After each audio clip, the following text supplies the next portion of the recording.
CA अगर एक movie होती तो आप उसका नाम क्या रखती? Hunger games. Oh, that's if you have read that book and read that movie, तो फॉर एग्जाम्पल जो अरीना है वो हमारे लिए पेपर्स हैं। एग्जाम्पल FAR1 हो गया, ऑडिट हो गया, कंपनी लॉ, ये हमारे लिए पेपर्स हैं। और फाइनली उसका रिवॉर्ड अच्छा है, ROI is good. CA is a tough course, but CA is not a tough course, it is a course for tough people. तो it makes you tough, CA makes you tough. आपको sports बहुत पसंद है, तो आप sports को और CA को मैनेज कैसे करती हैं? लाइक मैं अगर अपनी बात करूं तो मैं तो अपने सारे हॉबीज़ को पीछे छोड़ देती हूँ। जब पढ़ाई का टाइम आता है तो मुझसे कुछ भी नहीं हो पाता, मैं फिर बोलती हूँ बस पढ़ाई है। तो आप क्या करती हैं, मैं आपसे जानना चाहूँगी। लाइफ लेसन जो मैंने सीखा, you have to be very resilient, कि फेलियर्स फेस करने पड़ते हैं आपको। आप अपना 100% एफर्ट भी पुट करोगे, फिर भी आपके साथ कुछ भी हो सकता है, यू नेवर नो।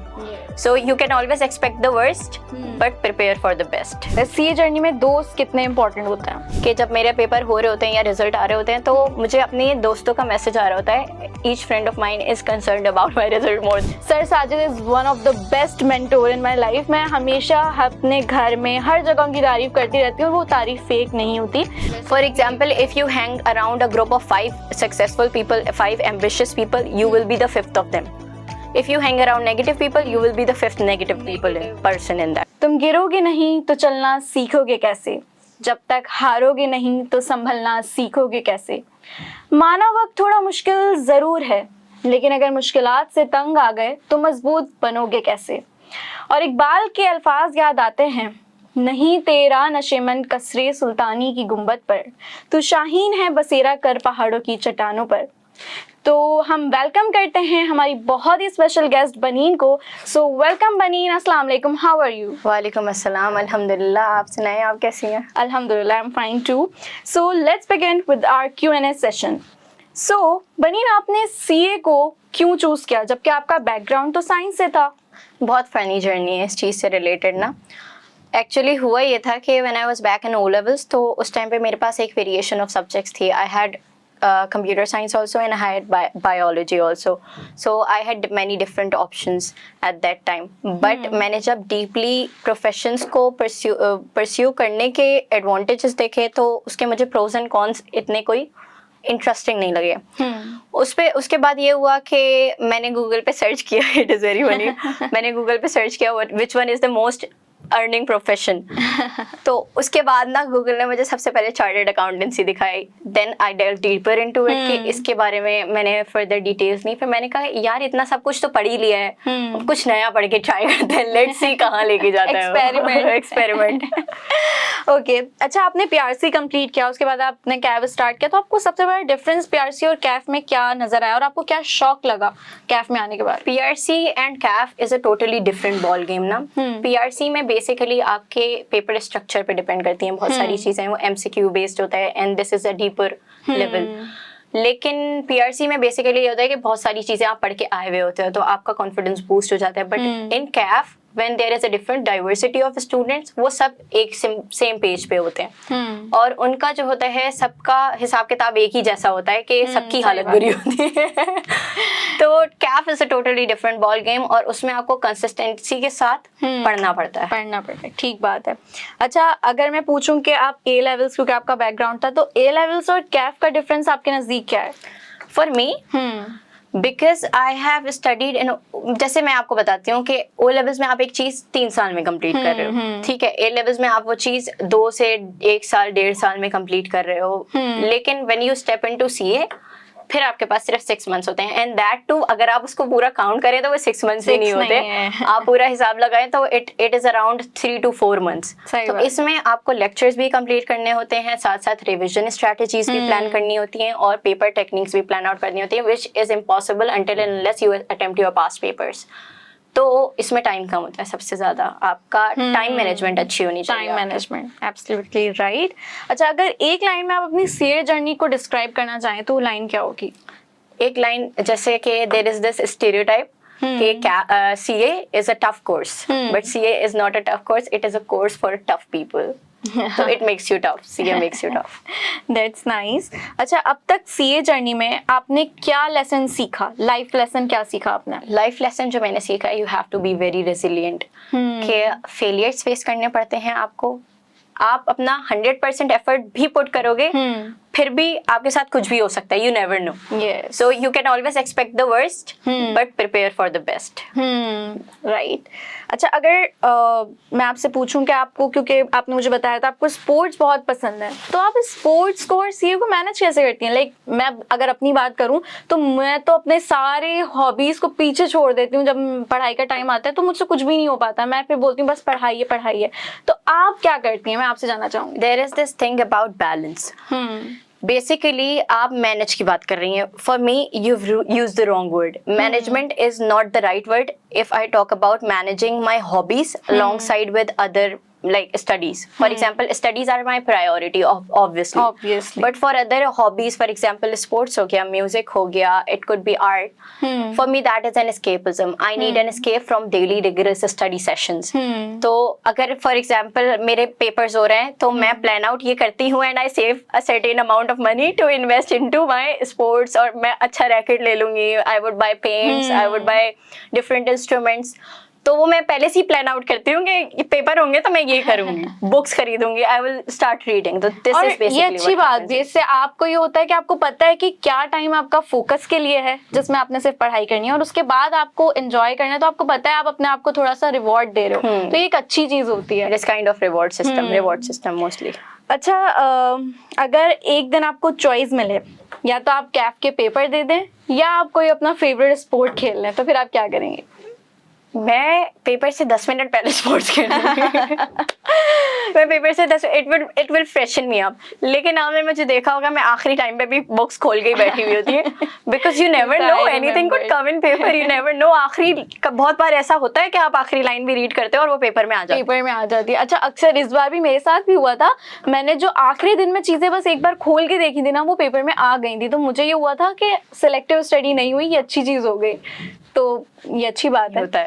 अच्छा, अगर मैं फ्रेंडशिप के बारे में आपसे पूछूं तो आपको क्या लगता है सीए जर्नी में दोस्त कितने इंपॉर्टेंट होते हैं? I think friends are very important throughout your whole life.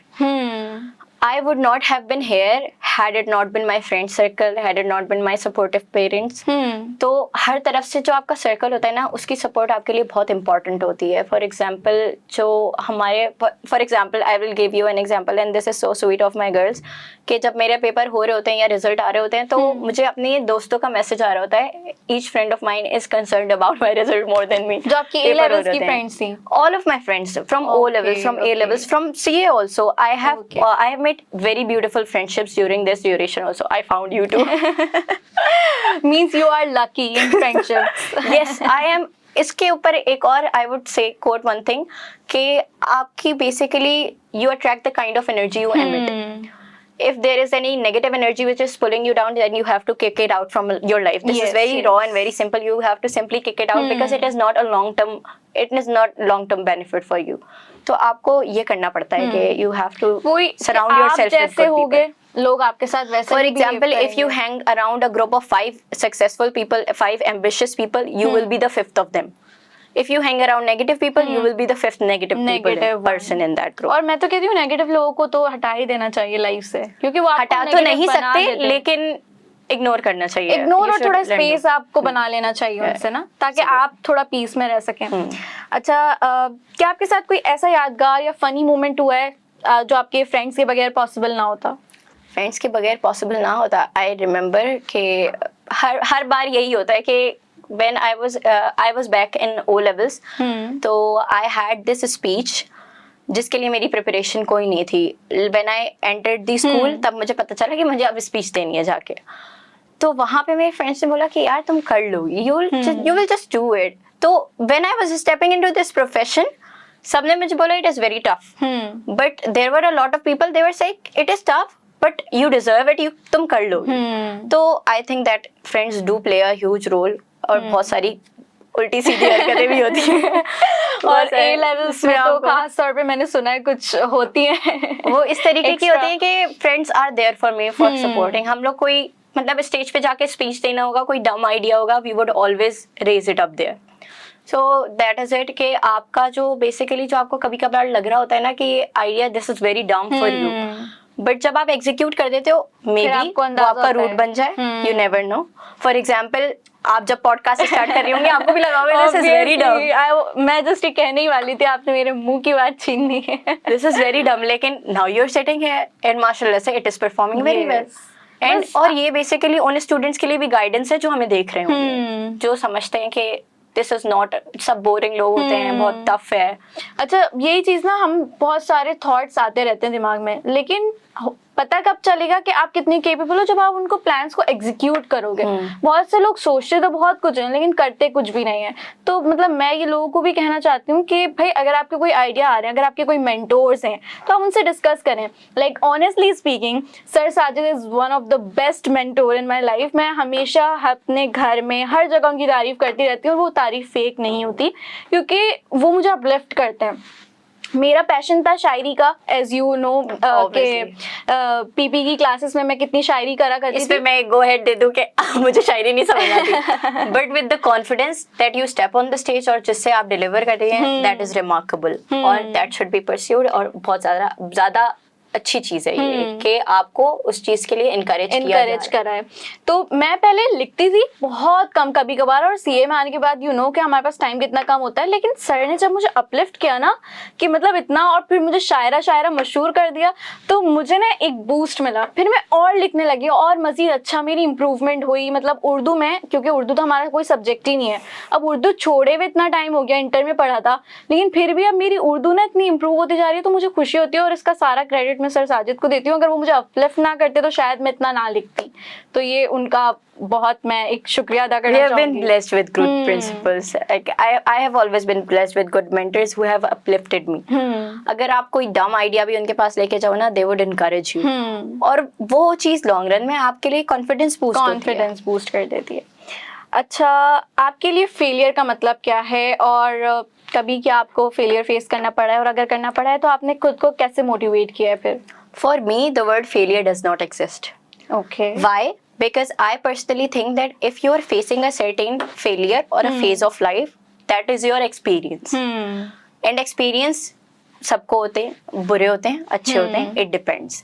तो फेलियर से ज्यादा आई वुड से कि एक एक्सपीरियंस हो गया, नेगेटिव एक्सपीरियंस है, पॉजिटिव एक्सपीरियंस है, इट डिपेंड्स ऑन यू कि आप उसको किस तरीके से रिवर्ट बैक करते हो, उस पर किस तरीके से बाउंस बैक करते हो। तो for me the word failure does not exist, क्योंकि आपको पता होगा एग्जाम से पहले मेरे साथ हमेशा कोई ना कोई हेल्थ इश्यू हो जाता है। I तो know. This is how you have to. और फेलियर पे जो लोग संभल जाते हैं ना, मैं कहती हूँ वो फेलियर को समझते हैं कि फेलियर आपको सिखाने आए। लेकिन जो लोग अगेन दोबारा एक ही मिस्टेक रिपीट करते हैं, तो फिर मैं कहती हूँ कि उनको फेलियर का मतलब ही समझ नहीं आया। It is a learning lesson for you. Failure is mostly your learning lesson.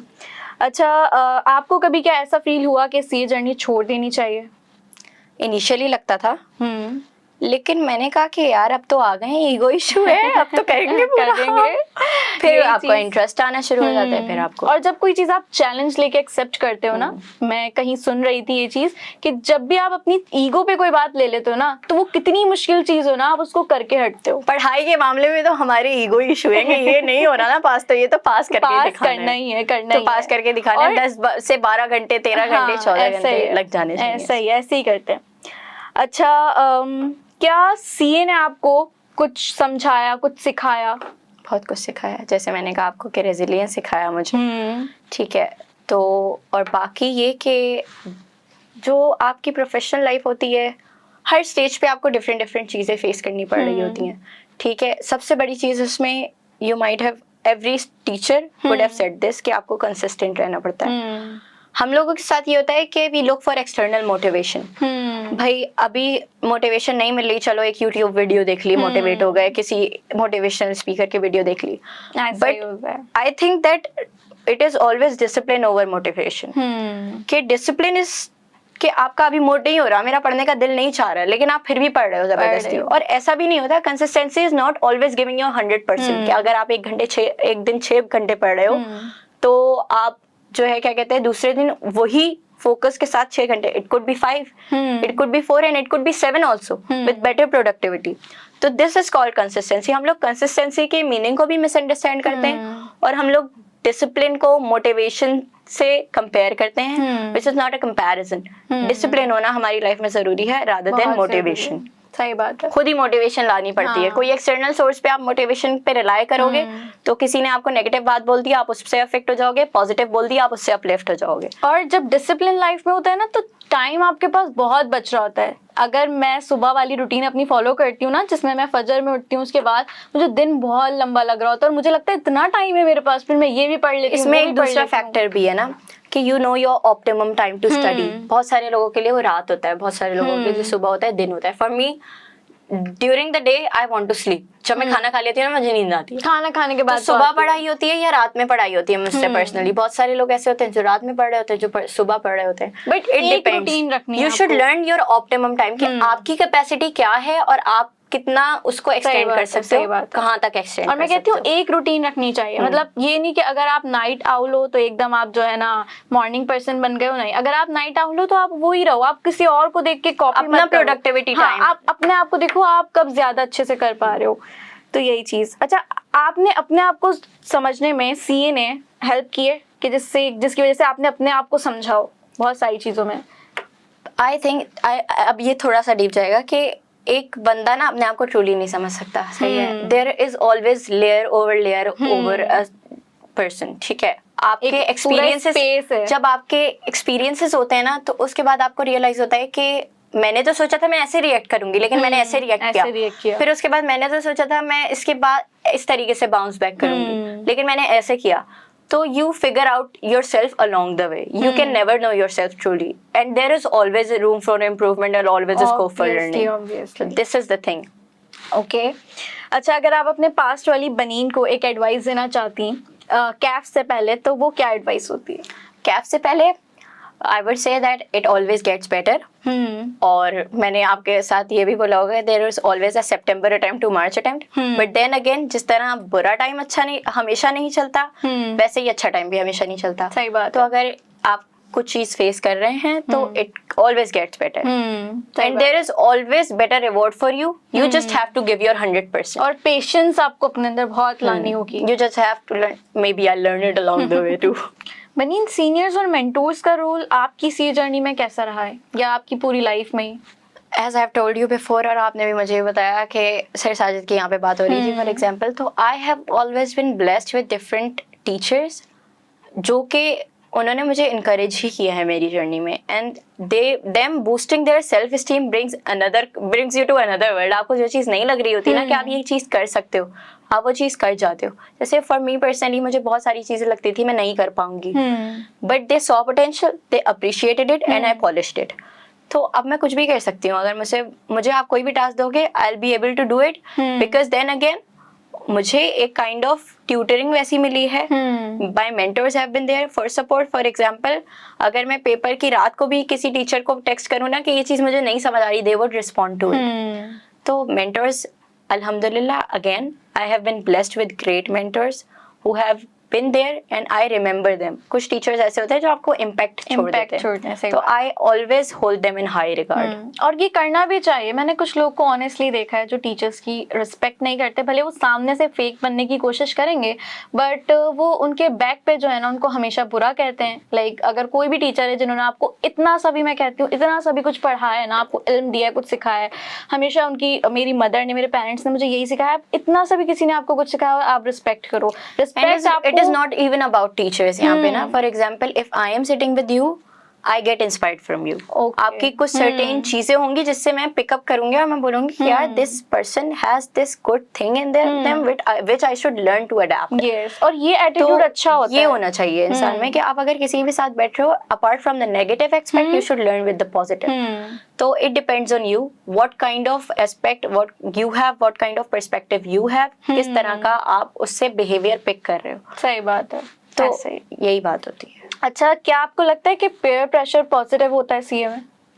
Peer pressure positive क्यों होता है यहाँ पे सीए में? पॉजिटिव भी होता है नेगेटिव भी होता है क्योंकि जब when you enter in this profession you would see every student studying. सब पढ़ रहे होते हैं तो एक मोटिवेशन बूस्ट भी मिल जाता है कि हमें भी पढ़ना है। ऑन द अदर हैंड सब पढ़ रहे होते हैं तो आप ये सोचते हो मैं शायद उतना नहीं पढ़ रही जितना सही मुझे बात पढ़ना है, चाहिए. हाँ. इट डिपेंड्स ऑन और वो भी होता है ना, दोस्तों को कॉल करो यार तेरा हम्म. कितना सिलेबस हो गया, वो बोलती है मैंने तो ये भी कर लिया वो भी कर लिया, वो हाँ. सामने वाला बंदा वही कॉन्फिडेंस वही डाउन. confidence. तो यही होता है कि ना मतलब पीयर प्रेशर नेगेटिव भी होता है पॉजिटिव भी होता है. इट डिपेंड्स कि आप अगर एंड टाइम पे सबको पढ़ते हुए देखोगे और सबके कंप्लीशन सही होते हुए बात है. देखोगे यू वुड गेट एंजाइटी कि मैंने क्यों नहीं पूरा किया. सही बात है. अच्छा मैं कहती हूँ उसको थोड़ा पॉजिटिव ले लेना चाहिए. लाइक अगर मैं बहुत अच्छे से भी सारी चीजें पढ़ रही हूँ ना, फिर भी जैसे अगर मैं कहीं ग्रुप में डिस्कशन देख रही हूँ कि इस बंदे ने तो ये भी कर लिया मैंने क्यों नहीं किया, फिर मुझे ना एक बूस्ट मिलता है. बोलती हूँ नहीं मुझे अब जल्दी से ये भी करना है. तो मैं उसको थोड़ा अगर नेगेटिव जा भी रही हूँ तो ना मैं पॉजिटिव लेके शिफ्ट कर जाती हूँ उसको.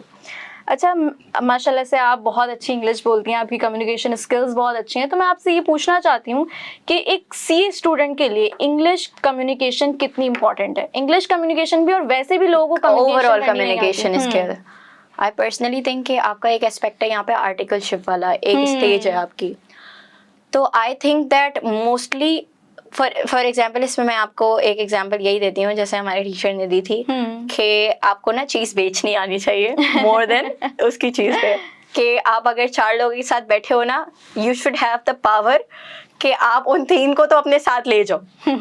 तो जैसे उन्होंने क्लास में पूछा भी था तो मेरे दोस्तों ने मेरा हाथ उठा दिया था कि she has the power like this. तो आपके अंदर ये चीज़ होनी चाहिए है कि आप सामने वाले बंदे को बैठ के उससे empathise, put yourself in their shoes and think about the situation in a way जिस तरीके से वो सोच रहे होंगे.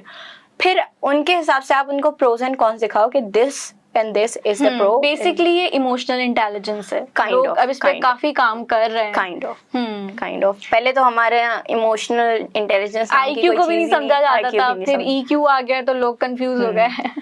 अच्छा अगर आप अपने जूनियर्स को एडवाइस देना चाहें कि वो कैसे इंप्रूव करें अपनी कम्युनिकेशन स्किल्स या इंग्लिश में खास तौर पर मैं बोलूंगी क्योंकि ज्यादातर लोगों को इंग्लिश में प्रॉब्लम आती है, तो उनको आप क्या एडवाइस करेंगे? What I would advise is reading.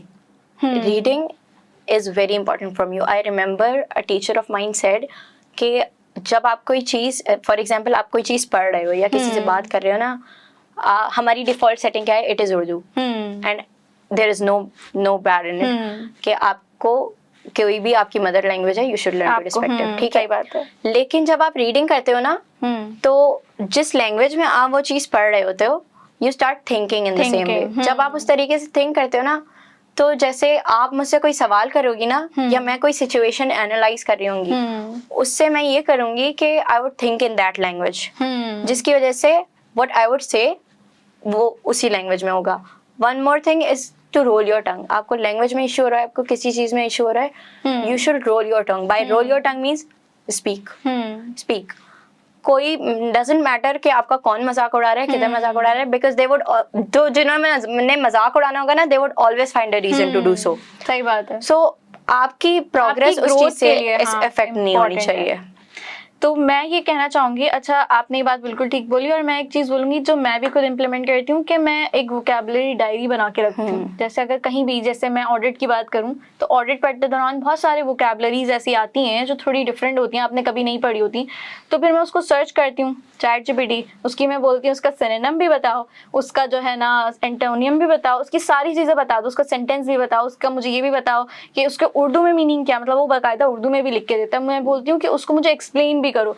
तो आप जब इतनी डिटेल में एक वोकैबुलरी की वर्ड को पढ़ लेते हो ना और तो वो आपके फिक्स हो जाता है. बहुत सारे ऐसे वर्ड्स हैं, मैं खुद हैरान हूँ कि ऑडिट की वोकैबुलरी मेरे दिमाग में फिक्स हो गई है. And you can also apply it in your regular life. Obviously मैं करती हूँ अक्सर. So then again, it is a kind of book that you are reading. It is reading all the way, reading all the way. This is the core thing that you have to learn reading. अच्छा आपके नजदीक CA journey में सबसे बड़ा compromise क्या था? Compromise में ये रहा है कि ना because my stress management is very sick. कोई भी पेपर्स हो रहे होते हैं ना मैं हमेशा अपनी हेल्थ को कॉम्प्रोमाइज कर लेती हूँ.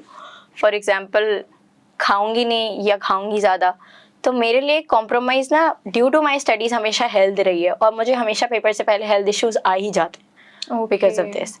तो maybe I learn it along the way to this thing also. Obviously. अच्छा क्या आपको लगता है कि पर्सनल लाइफ और सोशल गैदरिंग्स बहुत अफेक्ट होती हैं सीए स्टूडेंट की? when you have a goal so big, तो कहीं ना कहीं तो आपको कुछ ना कुछ तो अफेक्ट करना पड़ेगा. और एक और बात है कि जो आपके जेन्युइन फ्रेंड्स होंगे, they wouldn't go anywhere. They will remain there. तो जो आपकी इस तरीके से आपको लोगों की भी पहचान हो जाएगी कि अगर आपने उनको टाइम नहीं दिया तो वो आपके साथ रह भी रहे हैं या they have moved on. But then again, फिर everybody has their own personal journey and you majorly grow out from a lot of friendships. Some friendships stays with you. So you learn to filter out people from your life. अच्छा, आपने किसी की शादियां वगैरह छोड़ी अपने cousins की जो कि आपके बहुत क्लोज? अभी तक हुई नहीं है. और अगर होती है तो मैं पहले से तैयारी करके रखती हूँ कि शादी तो अटेंड करनी है, because I cherish getting ready. मैंने बहुत सारी शादियां छोड़ी हैं, सब मुझसे नाराज होके. दावत छोड़ी है, नो डाउट, दावत तो छोड़ी है. शादी अभी तक आई नहीं है. मैं शादी की डेट आगे करवा लेती हूँ, पेपर्स के बाद करवाती हूँ. इतना रो पे बनी इनका. हाँ, शादी की डेट आगे करवाती हूँ कि पेपर्स में तो नहीं होनी शादी, आप शादी की डेट आगे करें. सही सही, ये भी अच्छा है एक तरह से. अच्छा, ऐसा मेरे बहन भाई की शादी में मैंने करवाया था. मैंने बोला भाई चाहे जो भी हो जाए मेरे पेपर्स के बाद होनी चाहिए शादी. जो खानदान में शादी हो रही होती है ना, इफ फॉर एग्जांपल कजन्स ही हो गए, because I am the eldest of my house, तो कजन्स ही हो गए तो उनकी शादी तो मैं आगे करवा लेती हूँ कि ये तो शादी आगे ही होगी क्योंकि मुझे तैयार भी होना है, पेपर्स भी देने. तो अब आप देख लेंगे. वरना मेरी नाराजगी है, ये हो जाता है फिर. सीए अगर एक मूवी होती तो आप उसका नाम क्या रखती? Hunger Games. Oh, that's If you have read that book and read that movie, तो for example जो अरीना है वो हमारे लिए पेपर्स हैं. एग्जाम्पल FAR1 हो गया, ऑडिट हो गया, कंपनी लॉ, ये हमारे लिए पेपर्स हैं. और फाइनली उसका रिवॉर्ड अच्छा है. ROI is good. हाँ, गुड नेम. अच्छा, एग्जाम्स के दौरान कोई वियर्ड या फनी हैबिट जो हमेशा आपके साथ होती है? हमेशा मेरे साथ ये होती है कि मुझे कोई मेजर हेल्थ इशू आ जाता है जिसकी वजह से मैं बेड पे लेट जाती हूँ. ये वाला मेजर हेल्थ इशू आ जाता है. फॉर एग्जाम्पल इसमें मैं आपको एक फनी चीज ये बताती हूँ कि मेरे साथ A लेवल्स में when I had my exam week ahead of me, तो 5 दिन पहले मुझे मीजल्स हो गए and I was isolated completely. तो मेरे साथ हमेशा कुछ ना कुछ एग्जाम से पहले हो जाता है. When I was giving my first O levels paper I had Covid. फिर वहाँ पे जो 20 लॉकडाउन हो गया था, पेपर्स होने नहीं होने ये चल रहा था पूरे through out the O level journey. तो first O2 was like there was COVID, expected grade, और वो वाला जो अक्टूबर नवंबर था उस पे शिफ्ट हो गया.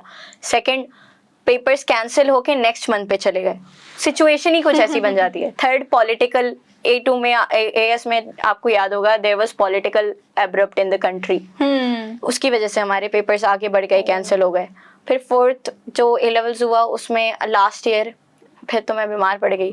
Last year during CAF family emergency आ गई थी. My father was shot. तो ये हो जाता है मेरे साथ कुछ ना कुछ. हर एग्जाम सीजन से पहले कुछ ना कुछ हो जाता है. But then again I end up with good grades, I end up achieving high. तो आई फॉरगेट इट. जब रिजल्ट आते हैं तो फिर आप भूल जाते हो कि रिवॉर्ड तो मिल गया ना आपको. और वही ना कि आप बर्दाश्त कर रहे हो चीजों को, आपको रिवॉर्ड मिलेगा उसका. इट इज योर जर्नी आपकी और मजे की हो जाती है. सही बात है. अच्छा, अगर एक सुपर पावर आपको मिल जाए सिर्फ एग्जाम के दिन, तो वो सुपर पावर क्या होनी चाहिए? सुपर पावर पे मैंने आपको शायद यही बोला था कि मुझे पेपर पता चल जाए. बट देन अगेन अगर मुझे पेपर पता चल जाए मैं तैयारी नहीं करूंगी, तो I would go for time extend. लेकिन फिर भी अगर टाइम एक्सटेंड करने की भी मैं बात करूँ ना, तो टाइम एक्सटेंड पे ये होगा कि वही वाली बात होगी कि कल से पढ़ेंगे. तो हमारे साथ तो यही एक लूप है. तो I don't think so. I would personally prefer कि मैं कोई सुपर पावर एग्जाम से पहले, एग्जाम्स के बाद देखेंगे सुपर पावर्स का हिसाब किताब. अच्छा, मैं बोलती हूँ कि जो है ना गैप भी नहीं होना चाहिए पेपर में. गैप भी नहीं होना चाहिए क्योंकि आप लेजी हो जाते हो. You think that vacations have started. Vacation शुरू हो गए, मतलब if there is a gap of 20 days तो आपको तो वेकेशंस ही लगेंगे. मेरे ऑडिट के पेपर में 5 दिन का गैप था. मुझे समझ ही नहीं आ रहा था मैं करूँ क्या. मैंने 2 दिन 1 to 2 days gap is enough. उससे ज्यादा होगा तो आपको लगेगा कि this you have started residing in your vacations. सही बात है. अच्छा, अगर आप सीए कैफ की टीचर होती तो आप कौन से टॉपिक को कैंसिल करवाती? टॉपिक या सब्जेक्ट? जो भी आप बोलना चाहें. टैक्स. हर किसी के लिए आसान सब्जेक्ट है, but I personally hate tax. और अगर आपको आर्टिकलशिप टैक्स में परस्यू करनी पड़े, हो भी सकता है, कुछ भी हो सकता है. You never know, never say never. हो भी सकता है मेरा इंटरेस्ट आ जाए उसमें. इंटरेस्ट, सही बात. इंटरेस्ट वही वाली बात है ना कि अगर आप मुझे एक टास्क देंगे ना कि ये करना है, तो आई वुड डू इट. हो सकता है कि I would pursue tax and articleship. You never know. You can never क्योंकि say आप never. चैलेंज ले लोगे ना उसको. You can never say never. सही बात है. अच्छा, अगर सीए एक ओलंपिक होता जिसमें स्ट्रेस हैंडलिंग एक स्पोर्ट होता तो क्या आप गोल्ड मेडलिस्ट बन सकती थी? I think I would barely land on a bronze. Barely with a bronze because I am very bad at handling stress. It is very bad for me. मतलब मैं इमेजिन करती हूँ कि मेरे पेपर्स फॉर एग्जांपल अगर सितंबर में हैं तो मुझे अगस्त में पेपर्स देने हैं. देन उसके बाद भी मैं अगस्त में स्ट्रेस, पैनिक अटैक्स ये सब चल रहा होता है. तो I am very bad at, maybe I learn this along the way too. I am very bad at handling stress. अच्छा, अगर आपको एक दिन के लिए आईकैप का प्रेसिडेंट बना दिया जाए तो आप क्या रूल चेंज करेंगी? I would incorporate CA universities, honestly, Okay. convert it into a degree and universities so that we can gather more students because this is a very underexploited profession. A lot of people are just embedded with stereotypes कि इसमें बहुत पढ़ना पड़ता है, life खत्म हो जाती है, बोरिंग लोग होते हैं. आप किसी CA एस्पिरेंट या CH क्वालिफाइड चार्टर्ड अकाउंटेंट से मिल के तो देखो, फिर आपको पता चलेगा कि कितने मजे के लोग हैं इस प्रोफेशन में. बहुत. तो ये हमारा एक स्टिग्मा बना हुआ है कि this is the kind of profession. I would like incorporate more things, social things और यूनिवर्सिटीज. मैंने बोला है कि जैसे कि ताकि ये प्रोफेशन को उतनी इम्पोर्टेंस मिले जितनी उसकी एक्चुअल में है. This is okay. रात के अंधेरों में चांद का चमकना, सूरज ना होने पर भी रोशनी कर गया. ये शेर हमें याद दिलाता है कि सीए जर्नी में आपके स्ट्रगल्स तो बहुत आएंगे, जहां अंधेरे भी होंगे, लेकिन वो आप ही होंगे जो आप अपने लिए रोशनी क्रिएट करेंगे.